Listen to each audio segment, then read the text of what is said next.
Hello and welcome back to another episode. Today I will react to geography now. Azerbaijan. I dreamed about this country when I was in my dream traveling from where I live here in Germany to my girlfriend in Vietnam. In my dream I was the flight probably was split into parts from Germany to Azerbaijan, from Azerbaijan to Vietnam for whatever reason, and I slept there overnight in a, I think, small place, small hotel or so. But I just remember that I tried out some new food in a very small local house, maybe even in a private house, and someone offered it to me. But for whatever, that's the reason why I react to this video and to this country right now. I have currently 15 subscribers. Please let me have some more through this video. If you watch this and think it's good and nice and interesting or whatever, just subscribe. You can also later unsubscribe if you don't like my content in the future. So yeah, let me have some more subscribers, 16, 17 or so. Yeah, I will react to this video now. I'm German. I was never in Azerbaijan. I was really not anywhere else in Germany except Germany, Denmark, the Netherlands, and Vietnam, of course. So I was never there. Maybe I will be there one day. I know the capital, Baku. I know it has more or less 10 million inhabitants, and it's not so big. It's in the Caucasus. It borders the Caspian Sea in the east. It Armenia in the west, in the northwest, Georgia, and maybe even Russia and Iran in the south.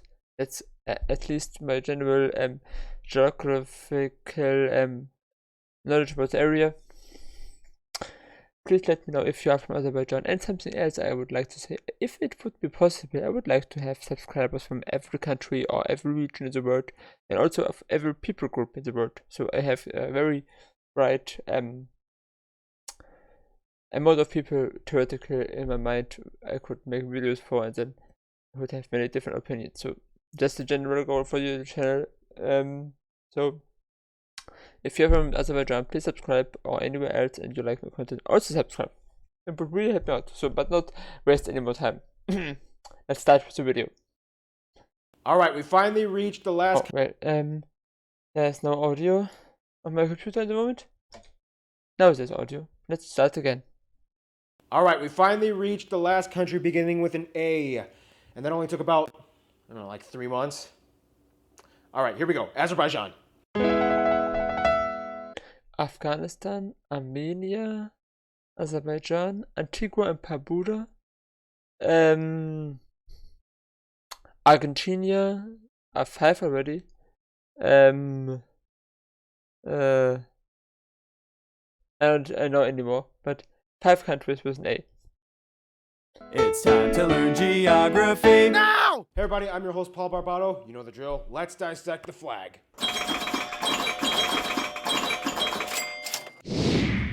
The flag of Azerbaijan is a tricolor banner of blue, red, and green with the white crescent and star emblem in the center. The blue represents the Turkic heritage of the people, the red represents progress and social democracy, and the green represents the Islamic civilization. The crescent, of course, you would think means Islam, and it does, kind of. However, the Azerbaijanis and Turks will tell you that the symbol originated from the Turkic people and not the Arabs, so the symbol could also refer to Turkic heritage. And the 8-pointed star, some people will tell you that the star represents the 8 tribes, like the Dumbuli, Kizil Bash, and etc., but it actually represents the 8 letters of the word Azerbaijan written in Arabic, even though Azerbaijan has adopted a Latin-based alphabet. Moving on.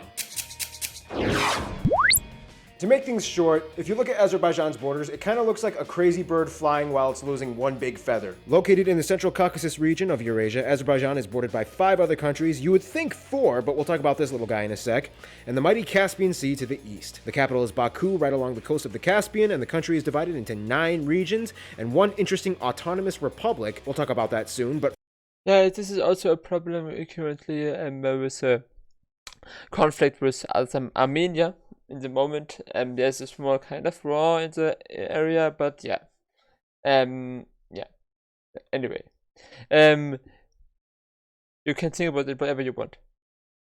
First, now as we mentioned in the Armenia video, we did talk about the Nagorno-Karabakh region and how there's a lot of tension and conflict. First of all, do not call it a republic to an Azerbaijani. They will get mad at you. The Nagorno-Karabakh region is not recognized as a sovereign state by any other country in the world, and today it's kind of considered as a de jure region of Azerbaijan, even though Azerbaijanis avoid going there. Also in the Armenia video, I did talk about the Armenian genocide, which did kind of ruffle up a lot of feathers with the Azerbaijani and Turkish viewers, and so I think it's maybe only fair if I talk about the Azerbaijani side of the perspective. The Azerbaijanis will mention the Khojali massacre, in which hundreds of Azerbaijanis were attacked by Armenian troops. It's estimated somewhere around 300 to 600 people were killed during the massacre. Both sides have attacked each other in the conflict. I'm gonna move on before things get a little bit more awkward. Then you have the strange but quirky separated exclave known as the Nakhchivan Autonomous Republic in the west, bordered by Armenia and Turkey. By the way, the Nakhchivan Autonomous Republic is not a separate country. It is part of Azerbaijan. They don't want to be separate. Remember how in the Armenia video I told you that Mount Ararat was kind of considered the area where Noah's Ark landed?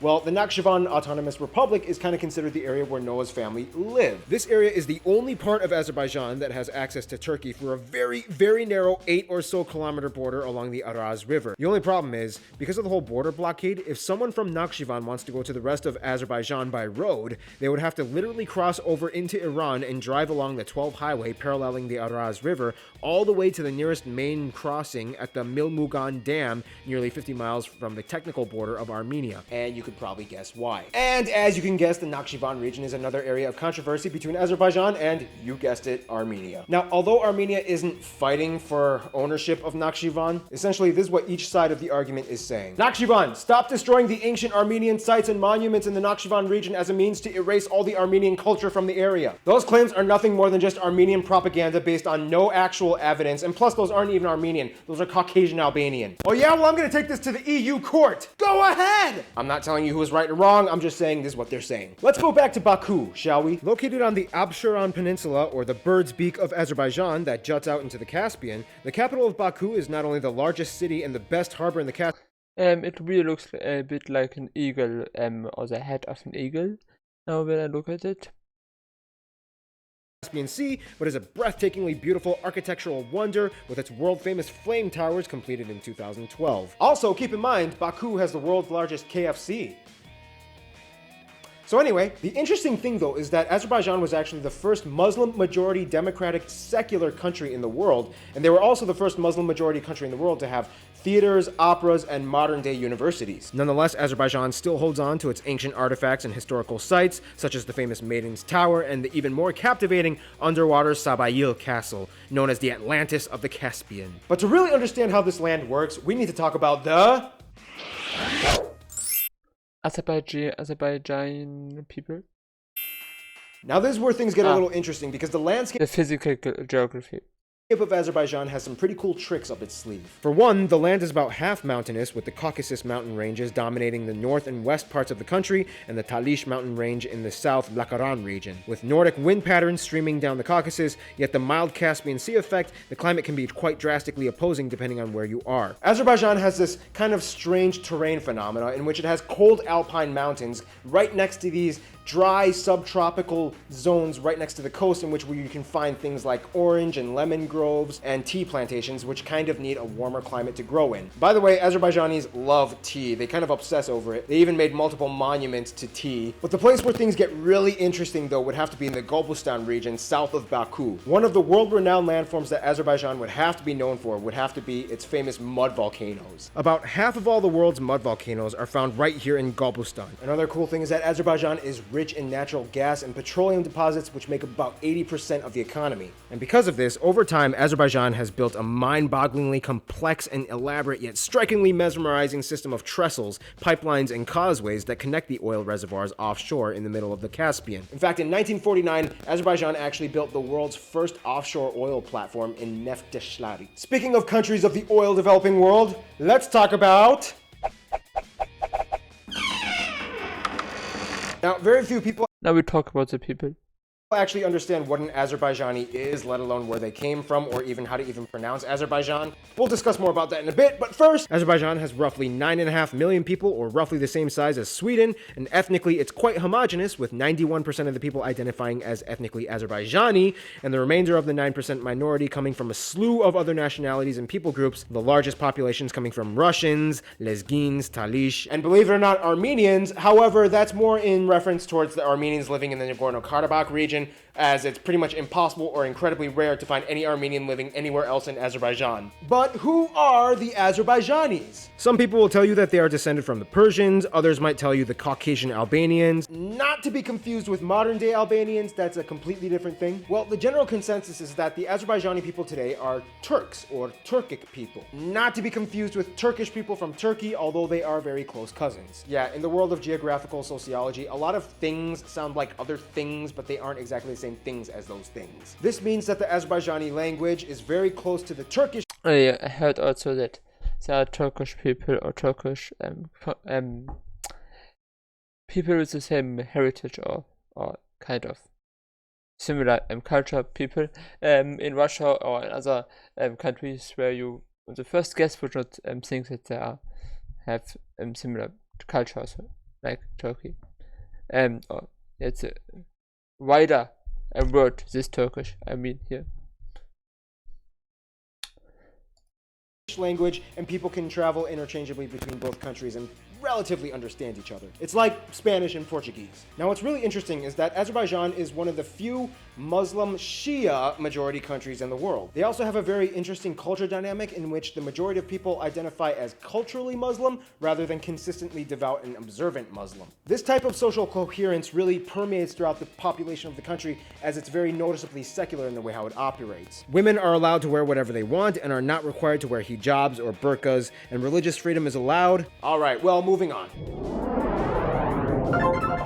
To put it simply, Azerbaijan has a long history of friends, but also some surprising new people that they just started to kind of click with. Today, Azerbaijan has diplomatic relations with over 160 countries, mostly centralized in Europe and Asia. Azerbaijan's immediate neighbors to the north and south, Georgia and Iran, have always had cordial relations with Azerbaijan and have open borders and trade agreements. When it comes to Russia, though, things are a little hit or miss. Yes, as a former Soviet state, Azerbaijan does have ties to Russia, and they have been working on their diplomacy and partnerships. However, most Azerbaijanis disapprove of the relations with Russia, mostly because they are more supportive of Armenia in the Nagorno-Karabakh conflict, and even took part in fights like the Khojaly massacre. Pakistan is kind of like the fangirl of Azerbaijan. Pakistan cheers for Azerbaijan and recognizes their side of the Nagorno-Karabakh conflict, and has even gone so far as to even unrecognize Armenia as a state. Strangely enough, though, Azerbaijan is actually one of the few Muslim-majority countries that actually gets along pretty well with Israel. They provide Israel with fuel, and Israel provides them with agricultural and technological assistance. The Jewish community has lived peacefully within Azerbaijan for over 1,500 years.